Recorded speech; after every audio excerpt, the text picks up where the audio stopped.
Meretas Jalan Kehidupan oleh Siti Ningrum. Manusia diciptakan ke dunia bukan tanpa sebab, bukan sebuah kebetulan juga. Ketika Nabi Adam alaihissalam diturunkan ke dunia, kemudian menjadi banyak, bersuku-suku dan berbangsa-bangsa, berlainan bahasa, warna kulit dan lain sebagainya, sehingga menjadikan manusia itu adalah makhluk yang sangat unik. Tidak hanya itu, Allah beri kesempurnaan lainnya, yakni diberikan akal. Semuanya itu telah tertulis di kitab yang suci, yakni Lauhul Mahfuz. Ketika Allah mengabarkan akan menciptakan makhluk dari jenis manusia, malaikat yang terlebih dahulu mempertanyakannya, untuk apa manusia diciptakan?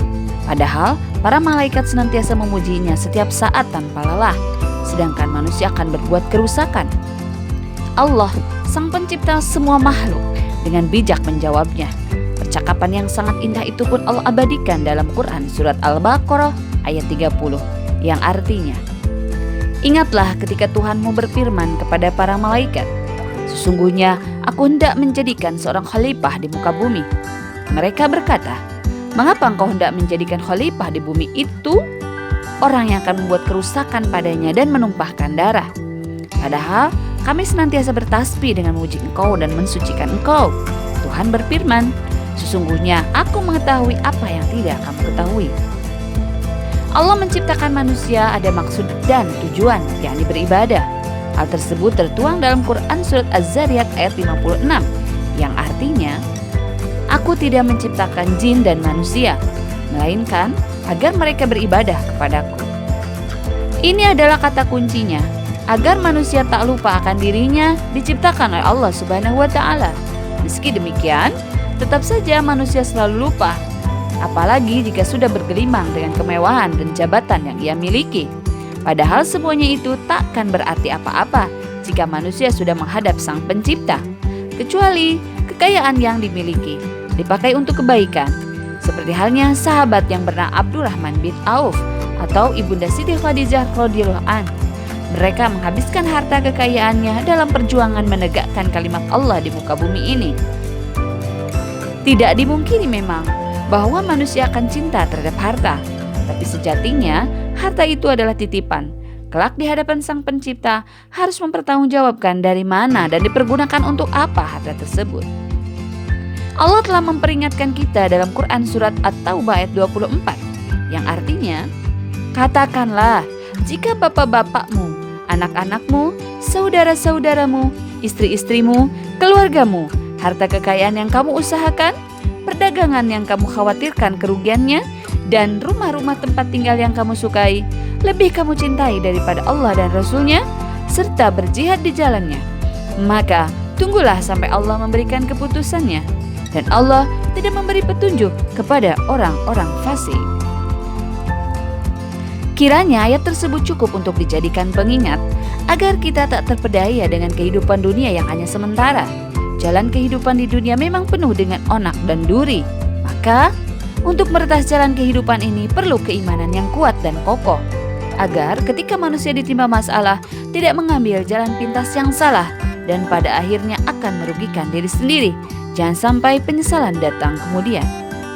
Manusia dengan kesempurnaan penciptaannya diberikan akal oleh Sang Pencipta, sehingga dengan kemampuan akal itu manusia bisa memilih jalan yang diridhoinya agar selamat di dunia dan di akhirat.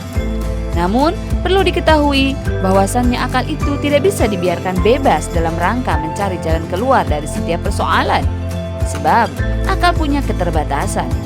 Tidak bisa dibiarkan membuat sebuah aturan tanpa sebuah tuntunan yang benar. Sebab akan terjadi sebuah kekacauan dalam berpikir dan bertindak. Jadi, seyogianya dalam setiap pengambilan keputusan haruslah berdasarkan tuntunan yang benar. Tuntunan yang benar itu adalah apa yang telah ditetapkan oleh Islam.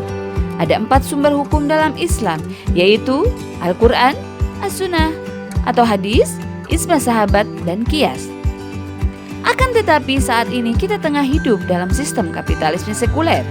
Aturan agama dipisahkan dengan kehidupan. Agama hanya dibatasi pada ibadah ritual semata. Sedangkan dalam hal lain, manusialah yang mengatur kehidupannya. Akhirnya muncullah kebebasan tanpa batas.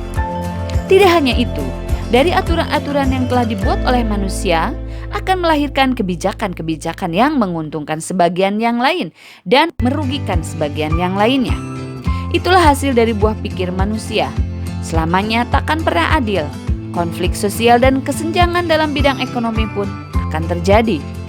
Maka dari itu, manusia tidak boleh mengambil aturan selain dari yang telah ditetapkan oleh Islam.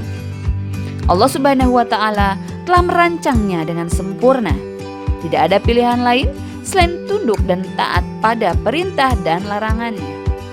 Untuk taat dan patuh pada Sang Pencipta, manusia wajib mengenali siapa dirinya, siapa penciptanya, serta untuk apa manusia diciptakan, dan kelak akan kemana berlabuh. Ada dua tempat kembali yang telah Allah Subhanahu wa Ta'ala sediakan, yakni surga dan neraka. Tentu kita ingin berlabuh pada sebuah kebahagiaan, yakni surga. Maka dari itu, sejatinya kita sebagai manusia wajib berikhtiar semaksimal mungkin untuk taat dan patuh padanya, sehingga kita bisa merangkai jalan kematian dengan husnul khatimah. Sebab tujuan kehidupan kita adalah untuk mencapai keridhoannya, agar ketika kita kembali menghadap Allah Subhanahu wa Ta'ala dalam keadaan jiwa yang tenang. Seperti firman Allah dalam Al-Quran surat Al-Fajr ayat 27-30 yang artinya, "Wahai jiwa yang tenang, kembalilah kepada Rabbmu dengan hati yang puas lagi diridhoinya. Kemudian masuklah ke dalam jamaah hamba-hambaku dan masuklah ke dalam surgaku." Semoga kita termasuk orang-orang yang telah Allah janjikan. Amin.